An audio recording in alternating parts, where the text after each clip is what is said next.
make sense to you guys? All right. Making sure. I have so many books around me that I'm going to read from. Start making a lot of crazy noise if you can't hear me. That means BlackRock or fuck something up.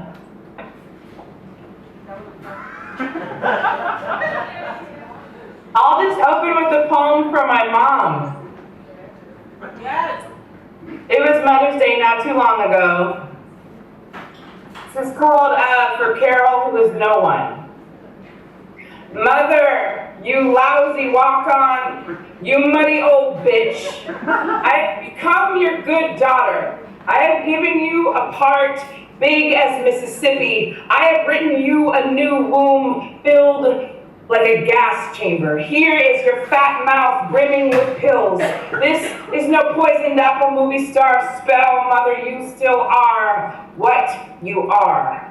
A plotting, mirror-bitten hag who hobbles the halls like a jilted landlady, babbling on and on about your ghost-skinned girl, your angry daughter, your bad invention.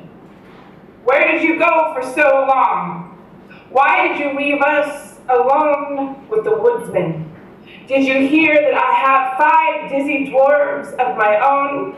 They have heard all your stories. They know your real name, Carol, Carol. We sing knots into your hair and we piss on your soap. We've built you a castle covered in witches. And if you should come, dear mommy, to visit us, we will serenade your face with a choir of hammers.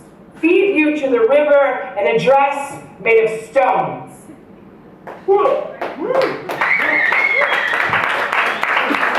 I bet you her left tit is itching right about now. This is called Seducing the Magician. It's from a very brand new book of mine that just came out a few weeks ago. My book is Evil. It's called Into the Dark and Emptying Field. Seducing the Magician. On our first date, he handed me a bouquet of Polaroids, snapshots of all his ex-girlfriends sawed in half.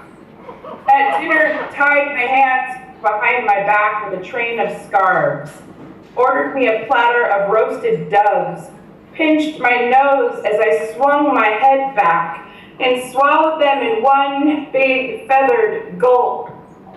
For dessert, he let me lick the pie crumbs from his immaculate gloves, then emptied his top hat onto the table, tipping the waitress in 17 startled rabbits. Back at his apartment, he released a boa constrictor from a large wooden crate and fed her the lower half of my right leg. I wasn't sure if he was falling for me until the next morning when he put on a blindfold and fucked me face down on a bed of nails. The end.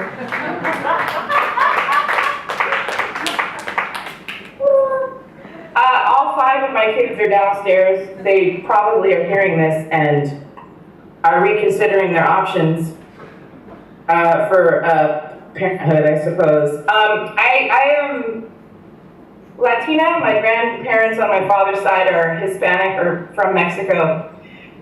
And they're always full of wild stories. It's really interesting too. Our particular culture is very secretive, but then lets out all the secrets when they're drunk. My grandmother told me a story. My parents, when they met, they were 14 and 16. My mother was 14, and she got pregnant, and they sent her to this place where they put saline solution. They took a bulb and put it up inside of her and expelled the baby, and then they buried it in my backyard, my dad's backyard. This is kind of I feel like the ghost of my sibling speaks to me often, and this is a poem about that. It's called A Sunday Cross-Examination of My Future Next Husband. In my father's house, beneath the floorboards where the wood is worn, lies a jar with a faded label. and inside is a tiny daughter pickled in rosewater, her wrists held together by twine. And she sings a school of copper fish, and they move above the tangled pipes above her rotting head, and I hear them when I bleed. If you are to love me, you must believe every word of this. All the haunted girls you knew before me have been a warning, and in the mouth of each girl a brick with my window's name on it. I've watched a soul dance from a mouth and burn through my hair. I ate a plate of fingernails on my wedding day, made vows in a cemetery as the bones of my friends stirred the mud beneath my gown. In 4 years, my husband's hands grew twice the size of his body, so I cut them down like men from a tree, and I hid them in a box. They ghost the hallways of a 6th-floor apartment in Brooklyn. My children are all 5 of my hearts, unleashed. When I die, will you bring me flowers and a box of chocolates? Will my rotting skin be your saddest song? Do you understand? Instead of becoming the woman you grow old with, I want to be the God you run to.